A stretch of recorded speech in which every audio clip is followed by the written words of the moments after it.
शिवसैनिक आणि मतदारांची दिलगिरी व्यक्त करतो. उद्धव ठाकरेंची निकालावर पहिली प्रतिक्रिया.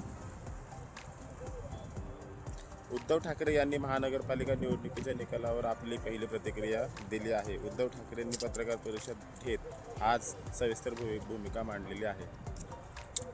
मुंबई महानगरपालिका निवडणुकांच्या निकालानंतर शिवसेना उद्धव बाळासाहेब ठाकरे पक्षाचे प्रमुख उद्धव ठाकरे यांनी पत्रकार परिषद घेतली. यावेळी त्यांनी निवडणुकीच्या निकालावर भूमिका मांडली. त्यांनी पत्रकार परिषदेच्या सुरुवातीलाच महाराष्ट्रातील जनता आणि शिवसैनिकांना आवाहन करत दिलगिरी व्यक्त केली.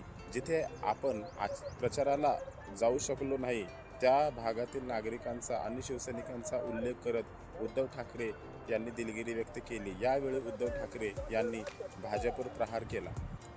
भाजप जमिनीवरच्या शिवसेनेला संपवू शकत नाही असं उद्धव ठाकरे म्हणाले. नुकत्याच झालेल्या महाराष्ट्रातील जवळपास 29 महानगरपालिकांचा निकाल काल जाहीर झाला. सर्वच महानगरपालिकांच्या प्रचाराला जाऊ शकलो नाही. मी जेमतेम मुंबई, ठाणे, नाशिक आणि छत्रपती संभाजीनगर या 4 महानगरपालिकांचा प्रचाराला गेलो होतो. चंद्रपूरमध्येही शिवसेनेचे चांगले नगरसेवक निवडून आले. परभणीमध्ये उत्तम यश शिवसेनेने प्राप्त केले आहे.